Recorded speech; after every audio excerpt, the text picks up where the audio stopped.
muraho neza. Reka tubahe ikaze muri uyu mwanya w'ikiganiro aho tuzaba tuganira ku ngingo zitandukanye mu byigisho bivuga ku ngingo yo kwihana no kubabarirwa ibyaha ndetse n'urugendo rwa gikristo. Twongeye kubaha ikaze rero mwebwe mwese mwakunze ibyigisho byatambutse kuri iyi channel mu gihe cyashize.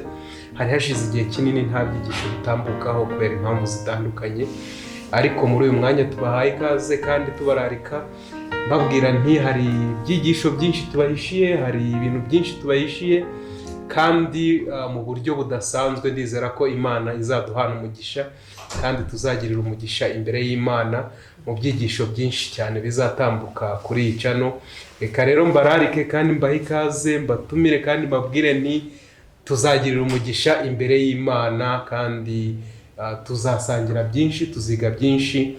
Muzagira umugisha wo kuduha ibitekerezo by'icyo mubona twaganiraho cyangwa se ingingo mubona twakwibandaho, n'ibibazo n'ibitekerezo byose tuzabyakira. Rero reka mikaze bagenzi banjye tuzafatanya, ariko saba gusa ahubwo hari n'abandi benshi muzagenda mubona, n'andi masura muzagenda mubona y'abantu batandukanye.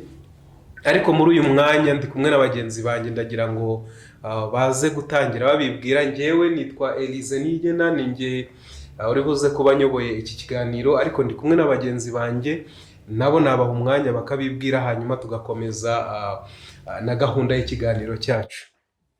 Urakoze Elise, nitwa Munezero Wilson. Kwa ikaze Elise. Urakoze cyane. Urakoze Elise.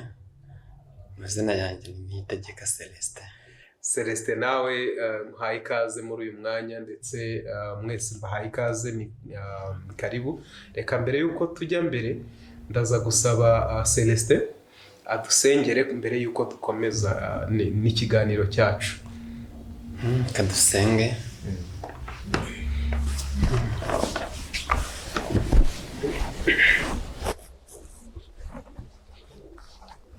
Turagushimye Data wa twese uri mu ijuru, izina ryawe cyubahiro. Amen. Tugushimiye ko ku gitambo cy'Ikaruvari twabonye umuhongano y'ibyaha byacu, kandi tugushimiye ko tumaze kwiyunga nawe waduhaye inshingano ikomeye yo gufasha bagenzi bacu kwiyunga nawe. Niyo mugambi dufite kugira ngo isi yose imenye agakiza kawe, twebwe dupfukamye imitima yacu yo guhinduka, kandi ubutumwa bwabo batura imitima yacu biruseho, kugira ngo ijambo rizavuga kacu rizagira umumaro udasanzwe, benshi bazaryumva rizabakiriza ubugingo.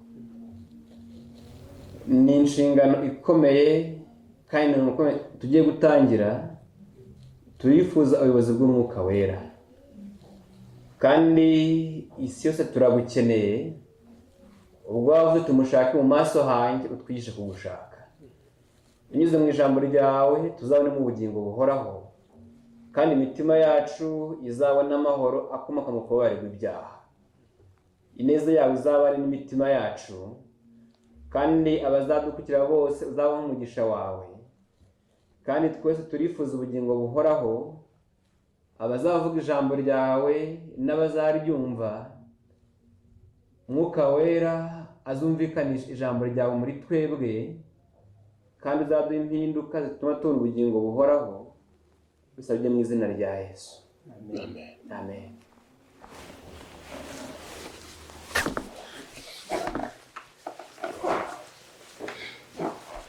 Arakoze cyane Celestin ndetse na Edizo, ngiye kubaha ikaze. Reka tujye mbere mu kiganiro cyacu. Muri iyi gahunda dutangiye tuzagiramo ibyigisho bitandukanye bizibanda ku ngingo zitandukanye, ariko hari isomo nifuza kubanza gusoma mbere yuko tujya mbere. Ni isomo riboneka muri Matayo igice cya 24 ku murongo wa 14.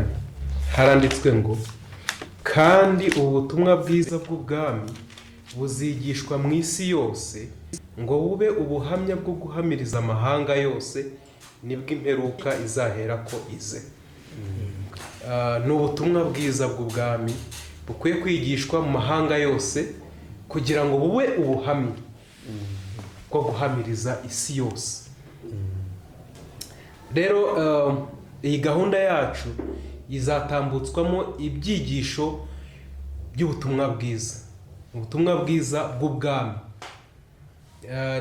Ndagira rero ngo mbararikire mwese kuzabana natwe kugira ngo tuzagira umwanya wo kuganira mu buryo bwimbitse ku ngingo zitandukanye, arizo ngiye gusaba abavandimwe banjye Edizo ndetse na Celestin kugira ngo bagende batubwira muri make zimwe mu ngingo tuzagenda tugaruka. Hari ingingo imwe mu zo tuzagarukaho ya mbere ni iyo kwihana no kubabarirwa ibyaha, cyangwa se gutangira urugendo rwa gikristo. Ni gute umuntu atangira urugendo rwa gikristo? Ese bigenda gute? Ese namenya gute ko natangiye urugendo rwa gikristo?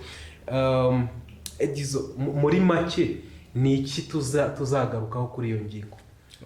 Urakoze cyane Elize. Nk'uko abivuze, ni ingingo yerekana intangiriro y'urugendo rwa gikristo.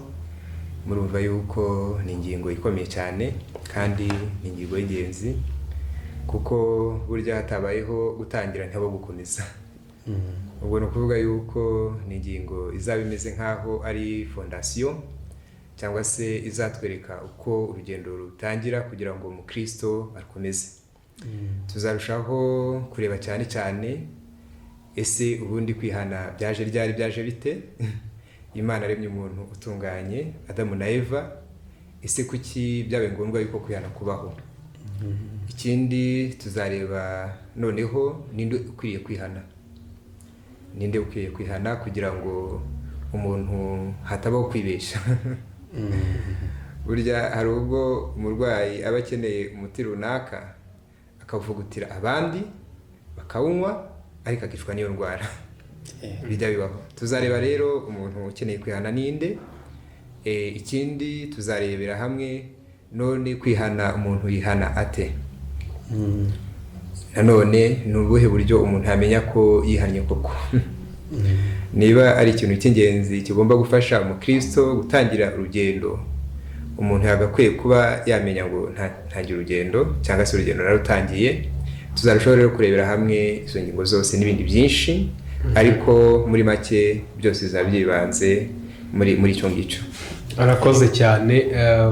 Umuti umuntu ashobora kuvugutira abandi umuti ariko akicwa n'iyo ndwara ari kuvura abandi.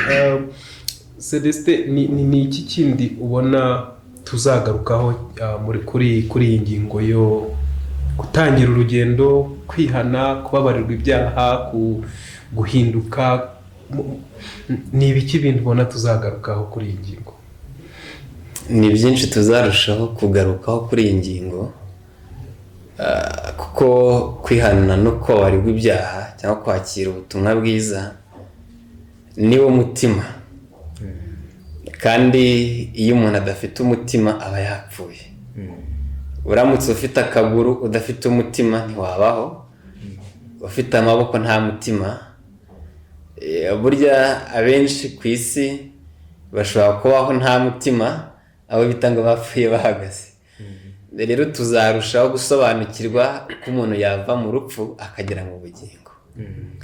Tuzarushaho gusobanukirwa ko umunyabyaha yabaho anyuzwe n'urukundo rw'Imana, uko urwo rukundo rwabatura umutima we akabaho anyuzwe narwo akoreshwa n'urukundo.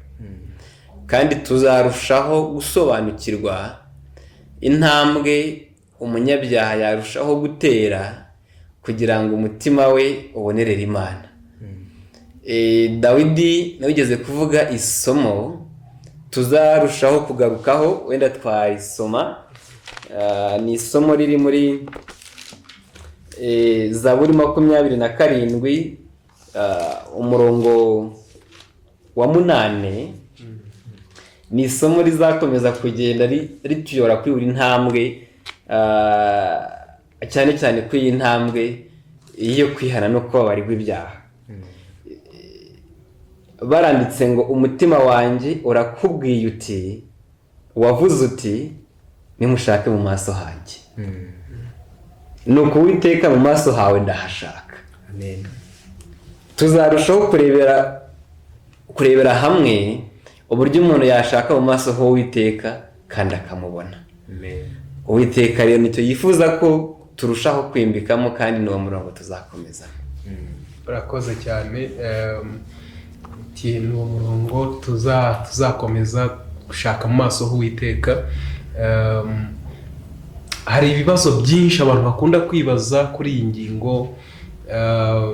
Bimwe bati ese ko nabatijwe ko nterana buri sabato cyangwa ku cyumweru cyangwa se n'undi munsi umuntu ateranaho, ese ko nkora ibikorwa byiza, ese ko nta kintu umutima wanyu nshinja ko ndi umuntu mwiza, ese nkeneye kwihana iki, ese ni iki nkeneye, ese ibyo bintu ko numva bitandeba. Hari icyo tuzagarukaho kuri izo ngingo mu byigisho tuzajya tuzabigarukaho cyane, kuko nicyo navuze yuko burya hari ubwo umuntu arwara ntamenye ko arwaye. Iyo ndwara ikanaba mbi cyane. Hari abantu bamwe ujya kwa muganga akajyaho yitwaye, yagerayo bakamuha igitanda, muganga yamusuzuma akabona yuko uburwayi butamwemerera kugira ngo asubire imuhira, kandi we yaje afite imbaraga anitwaye, ageraho nta kibazo afite, ariko kaba atamwemerera kuba yasohoka akanyura no muri koridoro. So ibyo rero byose ni ibigenda byerekana yuko umuntu wese uzabasha gukurikira neza azabasha gusobanukirwa neza kwihana nyakuri uko ariko. Hari icyo uvuze cy'uko umuntu hari ibyo yaba akora icyo runaka, ibyo byose ni byiza, ariko ibyo bibasha kuboneka kubwo kwihana, nibyo, ariko bibasha no kuboneka kubwo gutoza umubiri. Umubiri ubasha gutozwa ikintu ukagishobora ukakibasha, nyamara iyo nzira yo kwihana itaranyuzwemo neza. Ibyo birashoboka cyane rwose. Tuzabera rero hamwe ese kwihana nyakuri ni ukuhe kuvugwa na Bibiliya. Ntabwo ari ukwihana meze nk'inzira nashushanya, oya, ahubwo ni ukwihana nk'inzira ishushanwa na Bibiliya. Icyo berekana nko kwihana ni ikihe. Ibyanditswe byera rero nibyo bisuzuma umutima w'umuntu. Tuzagenda rero tugaruka kuri ibyo bika byose abantu bakeneye kwihana n'ibandi. Tubona Yesu aza mu Bayuda, mu Bisirayeli, ari abantu n'ubundi iyobokamana ritarisha kuri bo, ahubwo buri sabato baterana, ariko akabazana ubutumwa bababwira ngo mwihane kuko ubwami bw'Imana buri hafi. Icyo gihe yababwiraga ubwami bw'ubuntu bwo kwakirwa mu mutima, ariko yarebaga mu mutima akabona ntibwakiriwe, kandi buri sabato baterana. Birashoboka rero yuko ubu butumwa bwagenderera buri wese kandi bukamugirira umumaro, haba usenga ndetse n'udasenga. Ntabwo namara amatsiko yanyu yose, ntabwo byashoboka, ariko tuzagenda turebera hamwe muri rusange ese kwihana gukorwe gute ku gika cyose cy'umuntu yaba arimo, yaba usenga cyangwa se udasenga, kuko ni ubutumwa bwo kubwirwa amahanga yose.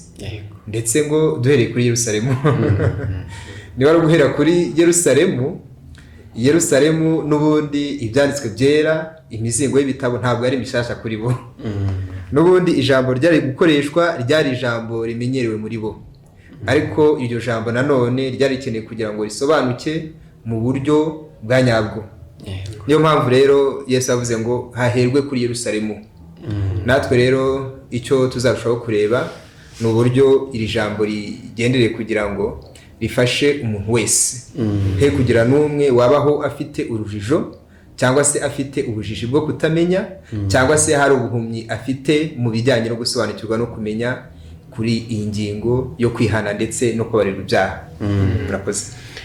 Rakoze cyane. Sinzi niba Celestin icyo yashaka kongeraho, ariko reka tujye ku yindi ngingo tuzagarukaho nyuma y'umuntu amaze gusobanukirwa ibyo kwihana, uko batangira urugendo, uko ese urugendo rugendwa gute. Nyuma yo gusobanukirwa n'ibyo ngibyo, umuntu amaze gusobanukirwa n'iyo nzira, ni iki gikurikiraho?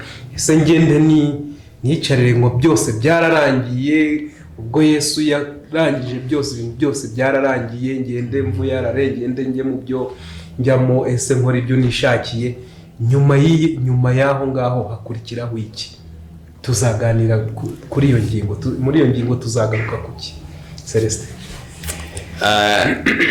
Iyo umwana amaze kuvuka aba atangiye urugamba. Iyo ageze ku isi atangira guhura n'imiraba, atangira guhura n'umuyaga, atangira guhura n'ibindi byinshi bitandukanye, ndetse abenshi niyo atangiye kurya biramugora. Ariko muri urwo rugendo uwo mwana akomeza guhatana kugeza ubwo akuze. Atangira arereshwa amata, yaba y'uburyo bwinshi butandukanye ku isi dufite menshi, ariko ageze ubwo atangira kurya ibiryo bikomeye. Rero nyuma y'uko umunyabyaha yihana, burya Pawulo yabyanditse neza ati ni uruhinja ruba rubonetse. Urwo ruhinja rukeneye gukura, rukeneye kumenya uko rurya kugira ngo rukure neza, rukeneye kumenya uko ruri bwitware. Inyifato yose y'umwana wavutse igomba kwitabwaho.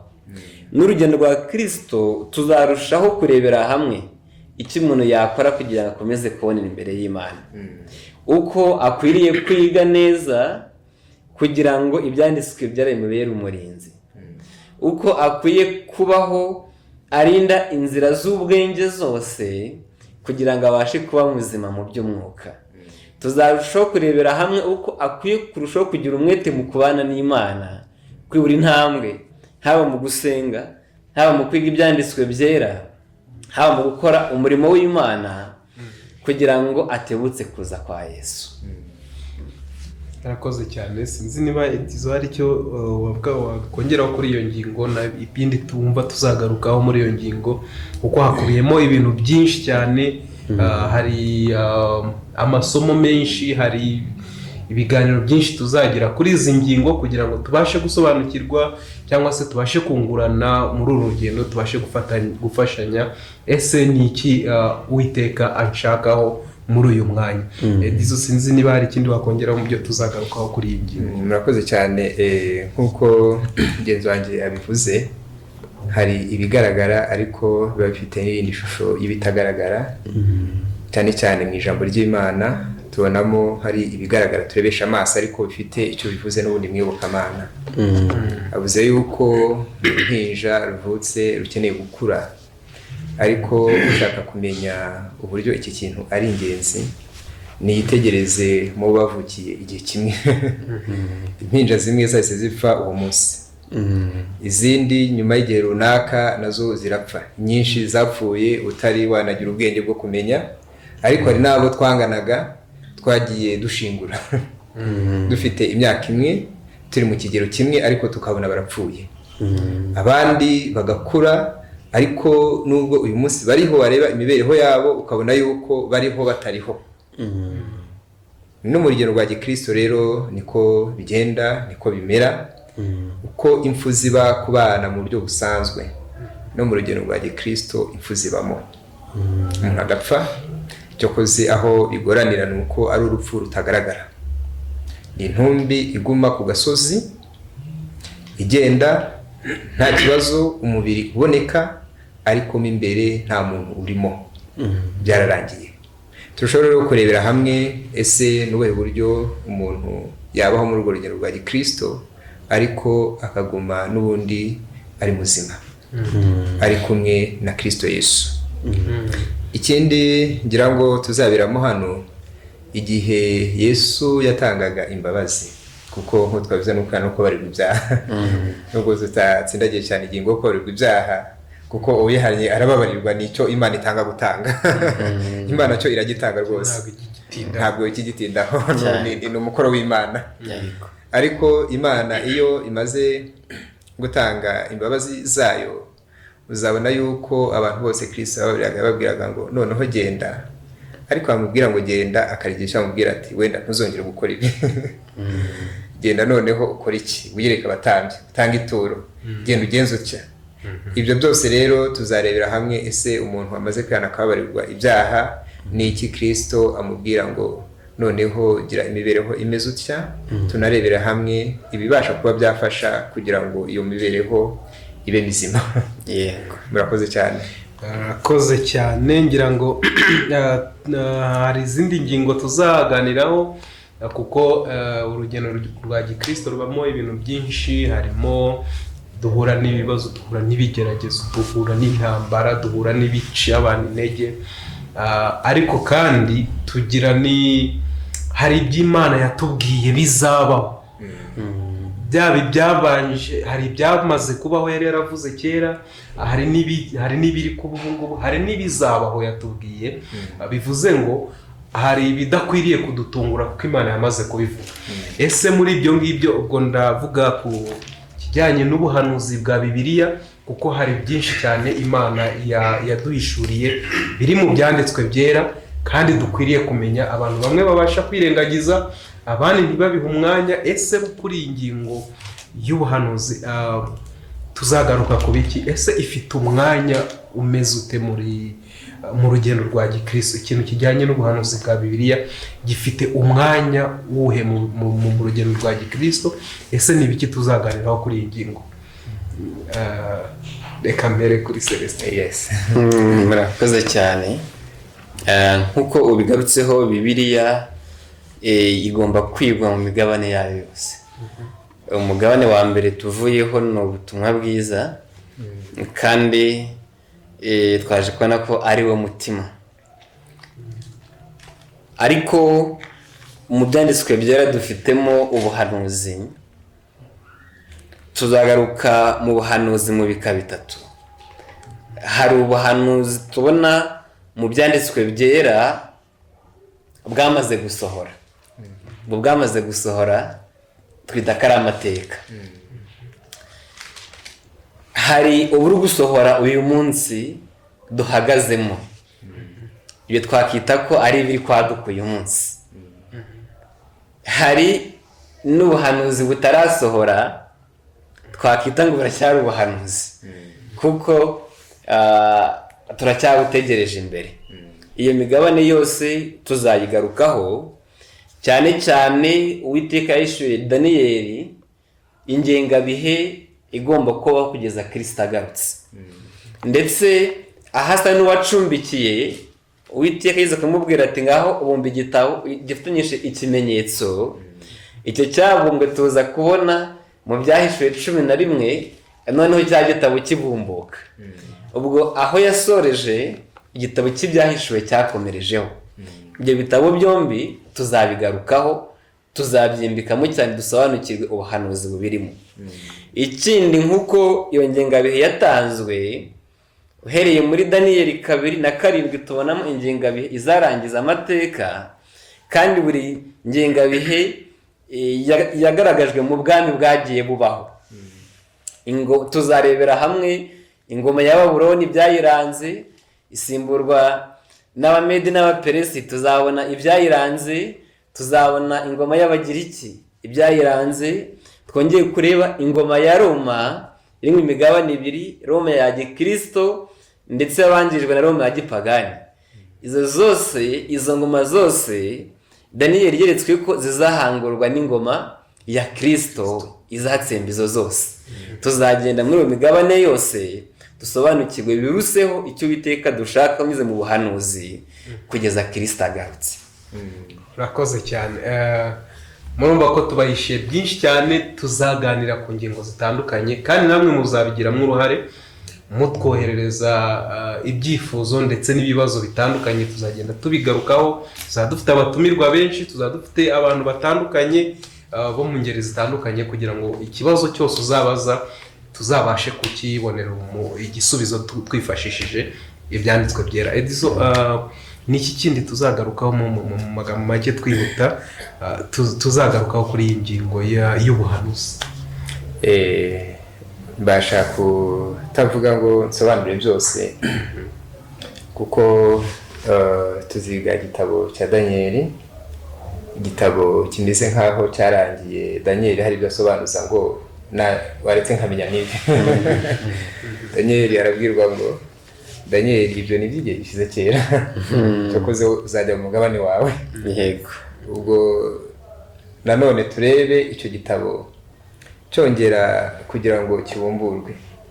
uwitwa Yohana, umwe mu ntumwa za Yesu wagize umugisha wo kubaho igihe kinini kurenza izindi ntumwa. Noneho igihe cyageze agakomereza aho Daniyeli yagejeje. Ubwo tukabona ubundi buhanuzi bwa Yohana, noneho nabwo burangirana no kugaruka kwa Kristo. Icyo vuga wenda ngiye gikomeye ni uburyo ijambo ry'Imana rimeze kandi ibyo rivuga byose bisohora. Akaba nta kintu na kimwe gitungurana ku bana b'Imana.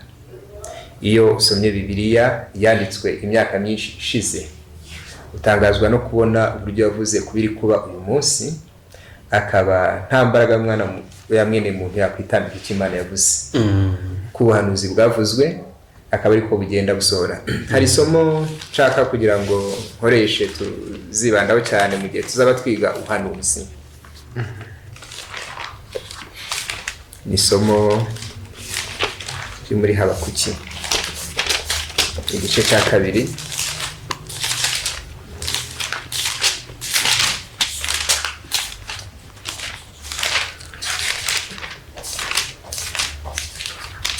Habakuki mu gice cyawo cya 2 ku murongo wa 2 haranditse ngo maze Uwiteka aransubiza ati,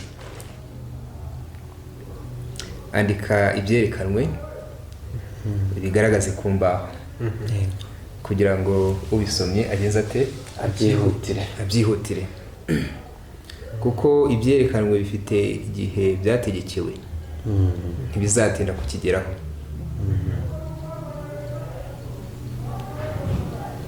Kandi ntibizabesha, naho byatinda ugenze ute bitegereze, kuko kuza ko bizaza ntabwo bizageza bite bizahera. Iri ni isomo tubona ku munsi, aho ibyanditswe byategerejwe igihe kinini, abantu bavuga ngo bizasohora bite, ujya kubona ukabona bigenje bite birasohoye. Rero tuzagenda turebera hamwe haba ugusohora k'ubuhanuzi, haba mu bihe byabanje nk'uko byavuzwe na Bibiliya bihuzwa n'amateka y'ibyabayeho. Turebe gusohora k'ubuhanuzi mu gihe tugezemo, kuko n'iyi minsi hari icyo ijambo ry'Imana ryarivuzeho. Ndetse turebe n'ubuhanuzi bwiteguye kuba, tutabikuye mu bwenge bwacu, tutabikuye mu nzozi twarose, oya, tutanabikuye mu marangamutima y'ibyo umuntu yavuga ngo nje Imana yambwiye utya, ahubwo tubikuye mu cyo ijambo Imana yavugiye mu ijambo ryayo. Ikigiye kubaho ni iki, tujya kubisobanukirwa. Rero ndumva ni muri ubwo buryo nibyo tuzarebaho mu buhanuzi, tugenda dufata ijambo ry'Imana turihuza n'ibiriho uyu munsi, ndetse ijambo ry'Imana turyiga kugira ngo tumenye ibyo twiteze mu minsi iri imbere yacu. Ariko tuzakoresha Bibiliya, nta bitekerezo bya mwene muntu azakoresha avuge ngo nkurikije ibyo ndi kureba ibi ngibi ubwo bizagenda utya. Ahubwo icyo Bibiliya, amaso ya Bibiliya ibona iki, niki cyegereje, niki kizaba, nicyo tuzareba mu buhanuzi. Murakoze cyane. Uti niki Bibiliya ivuga, niki Imana yavuze, niki yaduhishuriye, niki yatubwiye mu bizaba. Hari indi ngingo y'ingenzi cyane tuzagarukaho, nubwo tuzayigarukaho mu buryo bwihariye.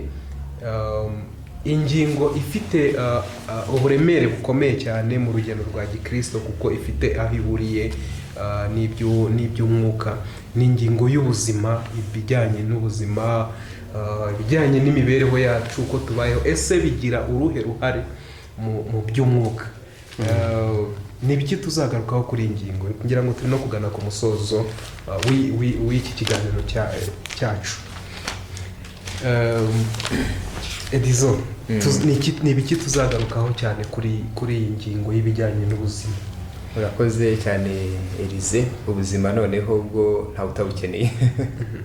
N'udashaka ijambo ry'Imana yisaga akeneye ubuzima. Niyo mpamvu iba ingingo nanone yo kugira ngo abantu barebeho. Byakabaye byiza umuntu yakiriye Imana, akakira n'ibijyanye n'ubuzima bwe kugira agire amagara mazima. Ariko burya hari nubwo umuntu ijambo ry'Imana avuga ati sindishaka yego aba ari uburenganzira bwe kuko ingoma y'Imana nta gahato kabamo ahubwo ni umudendezo ariko akaba akeneye kugira ubuzima bwiza nubwo tuzabona yuko ubwo buzima bwiza bugira aho buhurira n'ubundi n'Imana kuko Imana niyo nkomoko y'ubuzima niyo soko y'ubuzima nta mana nta buzima ariko muri make tuzakoresha n'ingero z'ibifatika zibiriho rimwe na rimwe dukoreshe n'ibijyanye na science kuko ubuzima bumeze kuko science igiraho ihurira na Bibiliya ndetse n'ibyagiye bivugwa n'ijambo ry'Imana ukabona neza yuko bihuye n'icyo science itubwira ku bijyanye n'ubuzima bwa muntu so tuzarushaho rero kurebera hamwe uko umuntu yagira ubuzima buzira umuze ibyo kuba Kristo uwitwa hano aranditse ngo ukundwa ndagusabira kugira ngo ugubwe neza nk'uko n'umubiri wawe n'umutima wawe ube mutaraga ubwo ashaka kwerekana yuko impande zose umubiri ube nta kibazo ndetse n'umutima nta kibazo uyenjute ufite n'uwo wari umuntu wuzuye tuzarushaho rero kubirebera hamwe aho bizashoboka tuzareba inzobere mu by'ubuzima zibashe kuba zatwugura nazo zitagira ukunyuranya n'ibyanditswe byera kuko nibyo n'ubundi bizabiyoboye ariko hazakoreshwa n'ibitabo bitandukanye byagiye bivuga ku buryo bwo kwitungira amagara mazima byagiye ko byandikwa birahari so rero tuzarebera hamwe ubwo buryo bushoboka bwo kugira ngo umuntu he kugira utuntu ajya adakora kandi ari utuntu tworoshye nko kunywa amazi gukora siporo ugasanga ni ibintu umuntu atagura bitagurwa amafaranga ariko ugasanga umuntu indwara afite ni uko yabuze ibyo bintu kandi nta mafaranga yagenze ate nta mafaranga bigurwa n'ibindi byinshi rero bijyanye n'ubuzima tuzagenda tubirebera hamwe muri make tuzabireba mu buryo bwagutse ndetse tunakoreshe n'inzobere zabihuguriwe mu bijyanye n'ubuzima murakoze cyane Dizo Celestin n'iki kindi wumva tuzagarukaho cyangwa se n'iki impamvu wumva ingingo nayo ari ingenzi cyane ku bijyanye aho ihurira n'iby'umwuka ndetse no kwitungira amagara yacu yego murakoze ingingo yo kwitungira amagara yacu ni ingingo ikomeye